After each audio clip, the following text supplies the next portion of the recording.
Welcome back to Up Front and our interview with the director of the Conservative Wisconsin Club for Growth, Eric O'Keefe, who has decided to speak out publicly about the secret John Doe 2 investigation. You've also gone to court. You're ticked off about this, and you want some resolution. What do you want to happen? Well, you know, this is 23 months in, and every month I have learned more about abuses that have happened in this. And the longer I go in, the more I think that what we have here is an opportunity to revisit the fundamental idea of governance in America. And actually, this John Doe is representative of a trend across the country of people using platforms in government to wage political battles, which is very dangerous and anti-American. So what I want to have now in Wisconsin is debate about who is sovereign in Wisconsin. Are we ruled by the government, or do we, the people, oversee the government? I think it's the job of the people to hold the government accountable. Kevin Kennedy and the Government Accountability Board think that it's their job to hold me accountable. They have inverted the American idea of popular sovereignty. You have a copy of the Wall Street Journal with you. Right. People are, at least some of our audience, probably familiar with an editorial that appeared in the Wall Street Journal on Thursday, raising questions about whether partisanship was a part of this investigation within the Government Accountability Board. What did you learn from that editorial, if anything? Yes, well, it's titled We the Sheeple, which is taking a line from Shane Falk of the Government Accountability Board. What we learn in there is that the staff was extremely sensitive to the election implications of their investigation, that they were worried that a statement that the special prosecutor was making would help Governor Walker and hurt Mary Burke, and this was expressed as a concern, and Shane Falk referred to us, the voters of Wisconsin, as sheeple, who probably wouldn't care even if we knew what had gone on. So I think what we saw there is a peek under the hood of an out-of-control agency that thinks it is supposed to manage us and that we are incapable of governing ourselves. You know, I've seen a lot of polling that suggests that many American people feel completely divorced from the political process. They feel that public officials don't listen to them, that they're controlled by the people who give them a lot of money. You want to see less regulation in politics. You want to see the ability to voice your opinions as much as you want. Do you think that's good for America, that those who have more money might have more access to voicing those opinions? Basically, we don't have enough political debate. The state of Wisconsin spends $100 million a day. That's more than what is spent in a full ordinary election cycle in Wisconsin.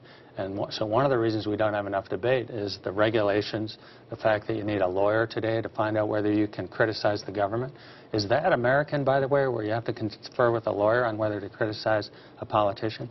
The government, just to give a small example, the Government Accountability Board has 40 employees and a PR guy and a bunch, and muscle, $11 million budget. I don't have any employees at the Wisconsin Club for Growth. I don't have subpoena power. I don't have. But the organization doesn't hurt for money, does it? Yes, it does right now. It does. We were not on the air in the 2014 election cycle. So who funds your lawsuit, though? I have to, not my organization. I do, and I go and raise money from volunteers. So I know it upsets the government to have someone stand up and say enough is enough, and it has cost millions of dollars for me to do this. I'd like the legislature to get involved in investigating what these agencies are doing with our money and the good name of the state of Wisconsin. This is a disgraceful episode in Wisconsin history. Our legal system has embarrassed the state, and it's a national disgrace. And is that the legacy of this? And if we look back on it and try and put some historic context on it? Well, we're in a struggle nationally and in Wisconsin to decide whether government is there to rule us or whether we, the people, are sovereign. The legislature is supposed to be the most powerful branch of government, and so far it has sat there afraid of an agency that it funds, the Government Accountability Board, that it gave too much power to, and then they went and grabbed even more power. So we have a problem here. Are the people the primary accountability mechanism, votes, campaigns, vigorous debates, or is it a permanent agency that's untouchable?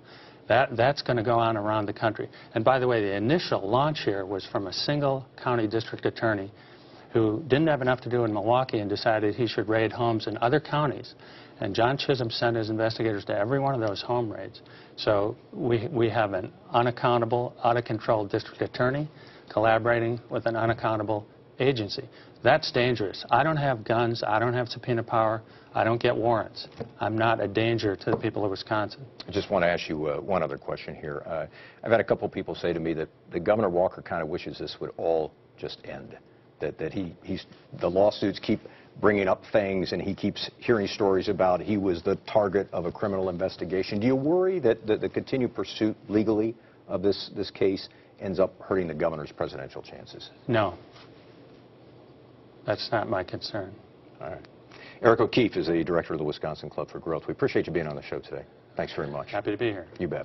And next, the Democratic effort to make Governor Walker reimburse the state for his presidential campaign travels. And remember, for political news and information throughout the week, follow me at Mike Goucher on Twitter.